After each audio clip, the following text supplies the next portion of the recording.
Hello dears, मैं Pankaj sir और आप देख रहे हैं पंकज सर की क्लास।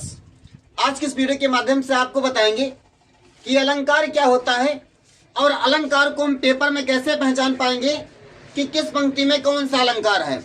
तो अलंकार जो है ये दो प्रकार के होते हैं, एक शब्दालंकार और एक अर्थालंकार। तो आज हम सीखेंगे कि जो अर्थालंकार में उपमा अलंकार, रूपक अलंकार और उत्प्रेक्षा अलंकार। तो आज आपको बिल्कुल सरल कॉन्सेप्ट से बताएंगे कि अलंकार को हम कैसे पहचान पाते हैं। तो यदि आप मेरे वीडियो पहली बार देख रहे हैं तो वीडियो को कीजिएगा लाइक, चैनल को कीजिएगा सब्सक्राइब और पास में एक बेल आइकन होगा, उसको दबाकर ऑल पर क्लिक कर लीजिएगा ताकि ऐसे ही आने वाले वीडियो की नोटिफिकेशन आपको बिल्कुल टाइम पर मिल जाए। तो चलिए स्टार्ट करते हैं। जहाँ पर उपमेय में उपमान की तुलना की जाए या समानता बताई जाए वहां पर उपमा अलंकार होता है। तो उपमेय और उपमान क्या होता है, चलिए पहले ये सीखते हैं। जहां पर उपमेय की उपमान में समानता बताई जाए या तुलना की जाए तो वहां पर उपमा अलंकार होता है। मतलब when two subject compare with like as so as then that sentence called simile. अर्थात जहां पर उपमेय और उपमान की समानता बताई जाए, इसमें तुलना बताई जाए तो वहां पर क्या अलंकार होगा, उपमा अलंकार होगा। तो चलिए समझते हैं कि उपमेय और उपमान होता क्या है। जैसे अब यहां पर लिखा है चरण कमल से, चरण कमल से कोमल है, चरण कमल से कोमल है।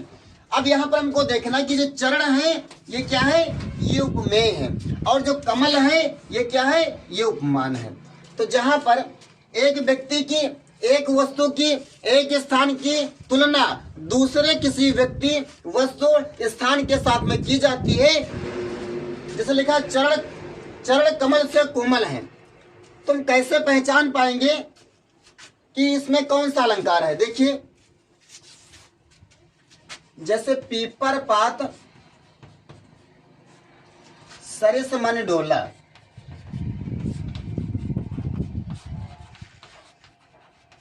पीपर पात सरिस मन डोला।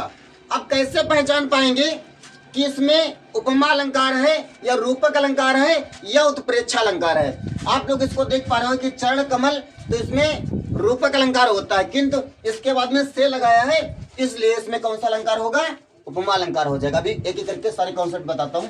जैसे पीपर पात सरिस मन डोला, तो यहाँ पर पहला जो ट्रिक हुए वो योजक चिन्ह आ जाएगा, योजक चिन्ह दिए रहते हैं। मतलब जो उपमा अलंकार होता है उसमें इस प्रकार से योजक चिन्ह आएगा, किंतु ये रूपक में भी आता है, उपमा में भी आएगा और रूपक में भी आता है।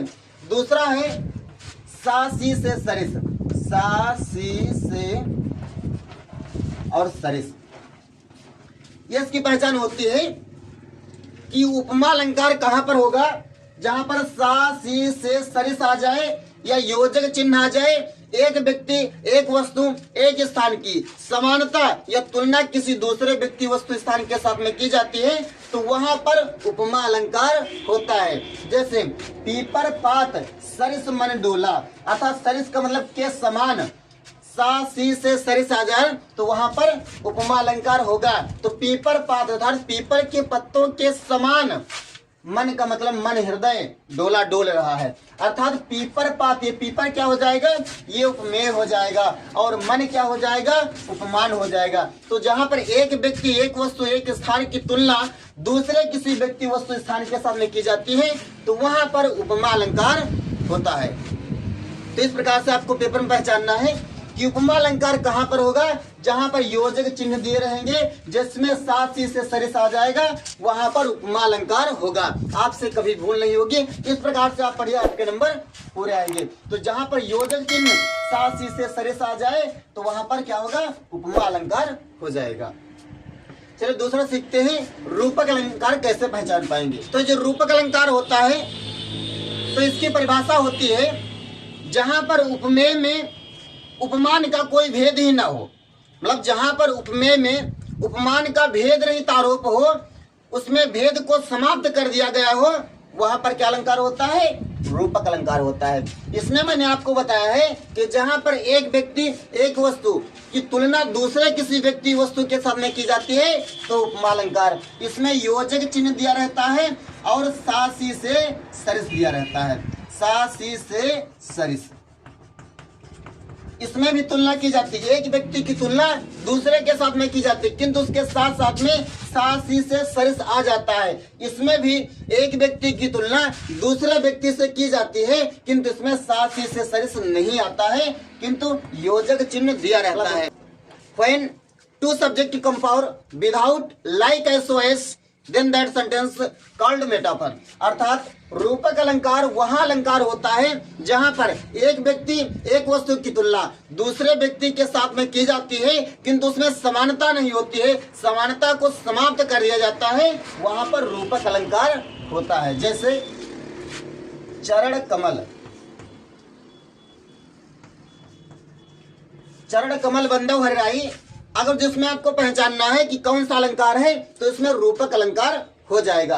अर्थात चरण जो है वो कमल के समान नहीं है, चरण को ही कमल मान लिया गया है। तो जहां पर किसी एक व्यक्ति को, एक वस्तु को या एक स्थान को दूसरे व्यक्ति दूसरे स्थान में भेद ना होते हुए भेद को समाप्त कर दिया जाए तो वहां पर क्या अलंकार होता है? रूपक अलंकार हो जाएगा। तो यहाँ पर चरण जो है वो कमल ही है, अर्थात चरण ही कमल है या कमल ही चरण है, तो उसमें कोई भेद नहीं है, तो कौन सा अलंकार हो जाएगा? रूपक अलंकार हो जाएगा।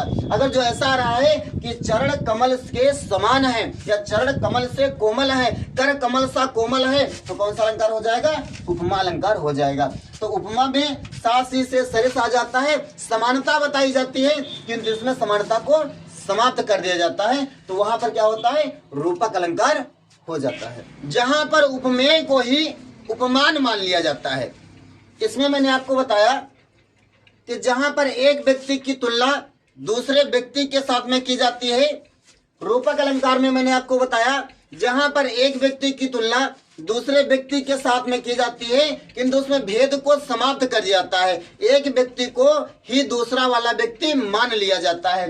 किंतु यहाँ उत्प्रेक्षा अलंकार वो अलंकार होता है जहां पर उपमेय को ही उपमान माना जाता है, इसमें उपमान नहीं होता है। कैसे पहचान पाएंगे? इसमें आ जाता है जनु जानो, जनु जानो, मनु मानो, जन जानो मन मानो इत्यादि शब्द आ जाएंगे तो कौन सा अलंकार हो जाएगा? उत्प्रेक्षा अलंकार हो जाएगा। जैसे चरण मानो, चरण मानो कमल है, चरण मानो कमल, चरणों को कमल मान लिया गया है। जहां पर उपमेय को ही उपमान मान लिया जाता है तो वहां पर कौन सा अलंकार होता है? उत्प्रेक्षा अलंकार हो जाता है। अर्थात उपमा अलंकार वहां पर होता है जहां पर एक व्यक्ति एक वस्तु को दूसरे के साथ में तुलना की जाती है, समानता बताई जाती है। जैसे अब लिखा गया चरण, चरण कमल के समान है, चरण कमल के समान है, कौन सा अलंकार होगा? उपमा अलंकार होगा। चरण ही कमल है, चरण ही कमल, चरण ही कमल है, चरण ही कमल है, इसमें तुलना बताई किंतु भेद समाप्त, कौन सा अलंकार? रूपक अलंकार। जैसे चरण मानो, चरण मानो कमल है, चरण मानो कमल है, कौन सा अलंकार? उत्प्रेक्षा अलंकार। अब यहाँ पर देखिए चरण कमल के समान है अर्थात उपमा अलंकार, चरण ही कमल है रूपक अलंकार, चरण मानो कमल है उत्प्रेक्षा अलंकार। तो जहां पर एक चीज की तुलना दूसरे चीज से की जाती है तो उपमा अलंकार होती है। जहां पर एक चीज की तुलना दूसरे की जाती, जहां पर एक चीज की तुलना दूसरे से की जाती है किंतु उसमें समानता नहीं बताई जाती है, जहां पर एक व्यक्ति को ही दूसरा व्यक्ति मान लिया जाता है, वहां पर उत्प्रेक्षा अलंकार हो जाता है। आई होप ये वीडियो आपकी पसंद आया होगा। यदि वीडियो आया पसंद तो वीडियो को कीजिएगा लाइक, चैनल को करिएगा सब्सक्राइब ताकि ऐसा ही आने वाली वीडियो की नोटिफिकेशन आपको मिले।